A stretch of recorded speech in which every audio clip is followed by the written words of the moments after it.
So let's be honest. You bought a timeshare, but you think you may have been taken advantage of, maybe even scammed. But wait, you bought this timeshare at a high-profile hotel, one with a pretty good reputation.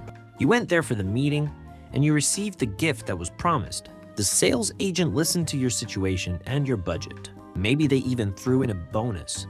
And to be extra helpful, they told you mostly everything in the contract to save you the awkward and extensive time reading, so that you could get back to your trip. Sound familiar yet? If so, then you're probably conflicted about why they might not have told you everything in the contract. Aren't they legally obligated to be honest with the consumer? Why, yes. This would refer to what's called a fiduciary duty, which is the subject of our video today. A fiduciary commits to acting in the best interests of a principal or beneficiary. But is there a loophole which leads to consumer malpractice and families bound to a deceptive contract? Also, yes. FCC has received hundreds of complaints about timeshare recently. We're eventually given these vouchers. Promise a quick sale? That never happens. What victims get is an empty wallet. Contracts are designed to have no end.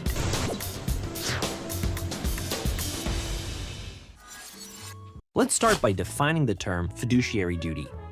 In real estate, licensed brokers and salespersons owe what we call fiduciary duties to everyone involved in the transaction. Now, unfortunately, there are some salespeople that don't follow these duties despite committing to them, which is what leads to the controversy in these types of sales. But before we can further explain that, let's assume this is a perfect world of only morally righteous business people that always play by the rules.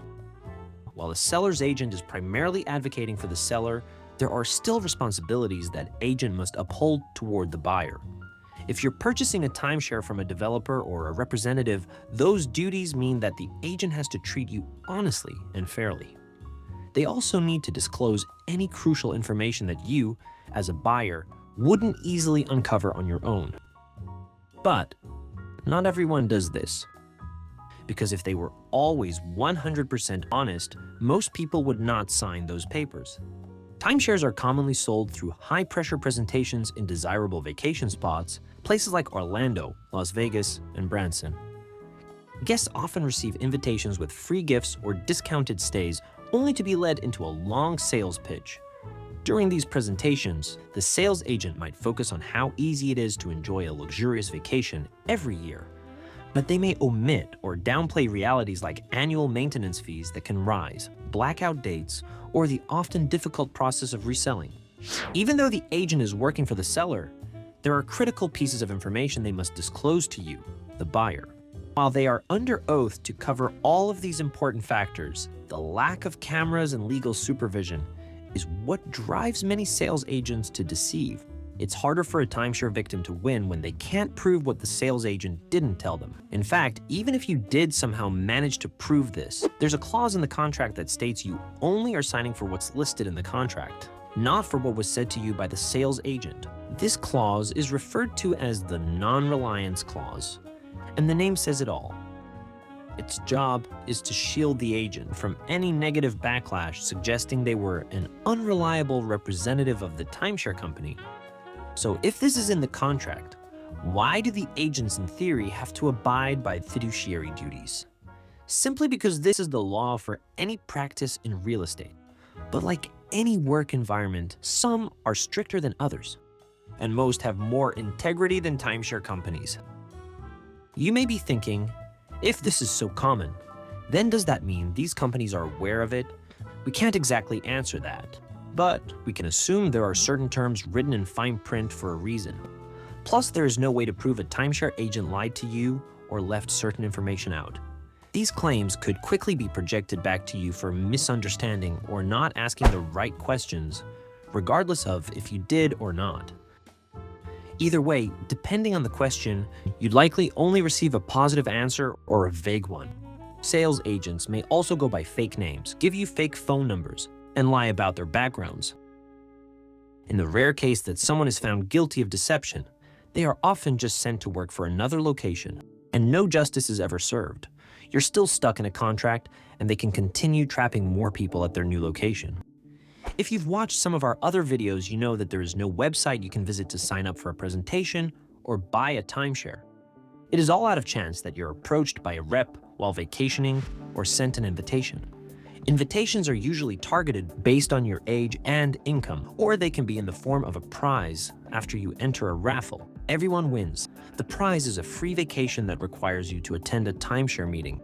Most companies that are in the public eye do rely on websites and testimonials to attract a client base. Real estate is one of the most competitive industries, so being transparent with clients is ideal for their reputation. Timeshares have managed to keep themselves private enough that many people are still clueless of their repercussions and left in the dark. Words like exclusive, luxury, and limited are used to justify their conservative presence in the advertising world. But just so you know what these people are supposed to inform you of, our founder, attorney Mike Finn, is going to dive a little deeper.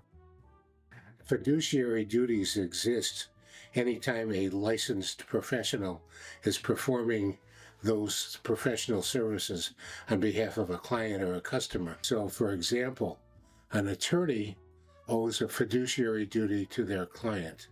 They owe them the honesty, and they owe them their very best efforts in whatever they do for them professionally. That fiduciary duty applies to other licensed professions as well, like real estate. And when agents and salespeople obtain their license, they're agreeing as part of that process to honor those fiduciary duties. Life not being perfect, not everybody does the things they should do professionally. We've already talked a little bit about the fact that there is not much of a resale market, and that's different than other kinds of real estate. It can result in you being literally trapped in your timeshare if there's nobody that you can sell it to because there's nobody that wants to buy it, and your developer is not anxious to take it back. The law says as long as you remain the owner, you're saddled with annual maintenance fees. There can be assessments beyond just annual maintenance fees. Let's say you want to buy a timeshare in Hawaii, but maybe this resort in Hawaii has been hit with hurricanes over the past 5 years, maybe 2 or 3 times. Do they have to tell you that? They should tell you that. And I would argue it's a violation of your fiduciary duty to not tell you that. But again, when you have a timeshare salesperson who's motivated by a commission, and the commission is only earned when a sale is made, the timeshare agent is literally speaking against their own financial interests when they omit something. And you know that if that hurricane hits, and if those repairs are not covered completely by insurance, there's going to be what we call a special assessment. And then a special assessment is going to be assessed against all of the owners of that timeshare. So property condition and known defects are another topic that you should be aware of. We've talked a little bit about the possibility of a hurricane, but there are other things that may be occurring that are not weather-type disasters. Maybe the resort is interested in putting in another swimming pool. Maybe they're interested in expanding their amenities to attract more business. You, the owner, are going to be responsible should the board of directors of your association decide that these improvements need to be made for the benefit of everybody. It's not going to be anything you're going to know anything about when you make the purchase. It's not anything necessarily that a salesman would know anything about, so it doesn't come really under the heading of an omission. What's being omitted is the possibility that this could happen, but in the absence of it, a known thing like next year they're going to be putting in a new parking lot, a new parking structure, a couple of new pools, and this is something you're going to have to pay for. If they don't know about it, and the chances are that salesperson will not, you can't really call it a omission because there's no knowledge of it at the present time. So the best thing I can tell you is be aware that these are possibilities that are going to exist. And even just the normal maintenance fees themselves are going to go up. Statistically, they go up every year, much more so than the cost of living. So whatever your maintenance fee is quoted to you now that you're going to have to pay, the chances are the next year the next year, and the next year are all going to be increased amounts.